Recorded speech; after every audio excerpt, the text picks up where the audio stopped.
Doctor সাহেব, আপনার এই রুটিনটার সাথে আমি পরিচিত। আপনার এই রুটিনটার সাথে আমি পরিচিত। জি স্যার, জি স্যার।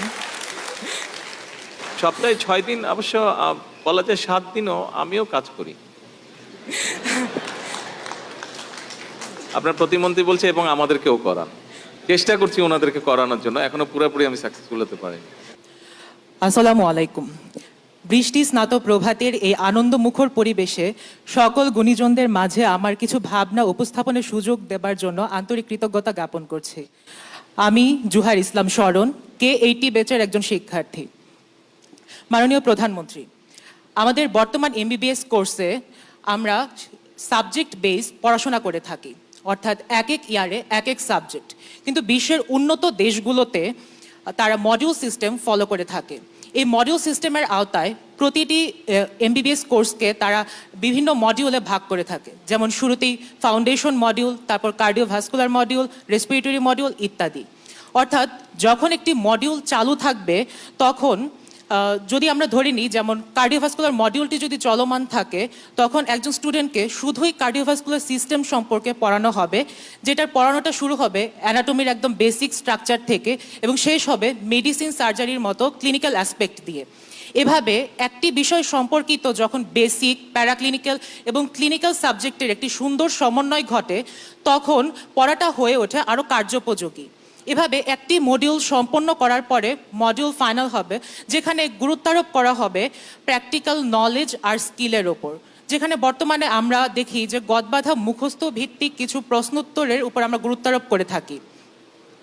মাননীয় প্রধানমন্ত্রী, সবার আগে বাংলাদেশ, এই মন্ত্রে উজ্জীবিত হয়ে যদি আমরা বাংলাদেশকে সবার আগে দেখতে চাই, তাহলে আমাদের MBBS কারিকুলামের এই মডার্নাইজেশনটি অতীব জরুরি একটি বিষয়, তা আর বলার অপেক্ষা রাখে না।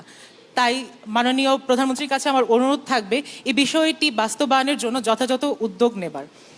মাননীয় প্রধানমন্ত্রী, আমার আরেকটি বিষয় উত্থাপন করব, সেটি হচ্ছে আমাদের মেডিকেল স্টুডেন্টদের দৈনন্দিন জীবন সম্পর্কে একটু কথা বলি। সপ্তাহের 7 দিনের মাঝে 6 দিনই আমাদের ক্লাস, 6 দিনই আমাদের পরীক্ষা, এবং এই দৈনন্দিন 10 থেকে 12 ঘন্টা ক্লাস পরীক্ষার পর আমরা সপ্তাহের একটা দিন শুধু বন্ধ পেয়ে থাকি। এই বন্ধের বেশিরভাগ সময় আবার চলে যায় পরের দিনের পরীক্ষার প্রস্তুতি নিতে। এভাবে আমরা যথাযথ অবসরের অবকাশ থেকে বঞ্চিত হই। ডাক্তার সাহেব, আপনার এই রুটিনটার সাথে আমি পরিচিত। আপনার এই রুটিনটার সাথে আমি পরিচিত।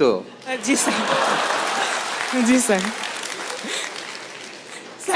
স্যার, এভাবে আসলে কমে যায় এফিসিয়েন্সি, প্রোডাক্টিভিটি এবং উৎসাহ উদ্দীপনা, এবং সঙ্গে সঙ্গে কিছু কিছু ক্ষেত্রে নেতিবাচক প্রভাব পড়ে মানসিক স্বাস্থ্যের ওপর, যা মাঝে মাঝে ডিপ্রেশনের কারণ হয়ে দাঁড়ায়। তাই মাননীয় প্রধানমন্ত্রী, আপনার কাছে অনুরোধ থাকবে অন্যান্য শিক্ষা প্রতিষ্ঠানের শিক্ষার্থীদের মতো মেডিকেল শিক্ষার্থীদের জন্য সপ্তাহে 2 দিন সাপ্তাহিক ছুটি যেন চালু করা হোক। ম্যাডাম, আপনি তো আমাদের কষ্ট সম্পর্কে অবগত আছেন। ছুটির ব্যাপারটা, এটা তো যেহেতু আপনাদের সাবজেক্ট একটা টেকনিক্যাল সাবজেক্ট, আমি জানি না এটা অ্যাডমিনিস্ট্রেটিভলি ওইভাবে বলা সম্ভব কিনা। এটা নিশ্চয়ই আপনাদের যারা সিনিয়র আছেন, ডাক্তার যারা আছেন, আমার মনে হয় এটা বোধহয় ওনারা বিবেচনা করে সিদ্ধান্ত নিলেই বোধহয় ভালো হবে এটা। জি স্যার। সপ্তাহে 6 দিন, অবশ্য বলা যায় 7 দিনও আমিও কাজ করি। আপনার প্রতিমন্ত্রী বলছে এবং আমাদেরকেও করান। চেষ্টা করছি ওনাদেরকে করানোর জন্য, এখনো পুরোপুরি আমি সাকসেসফুল হতে পারিনি। জি স্যার, ধন্যবাদ স্যার।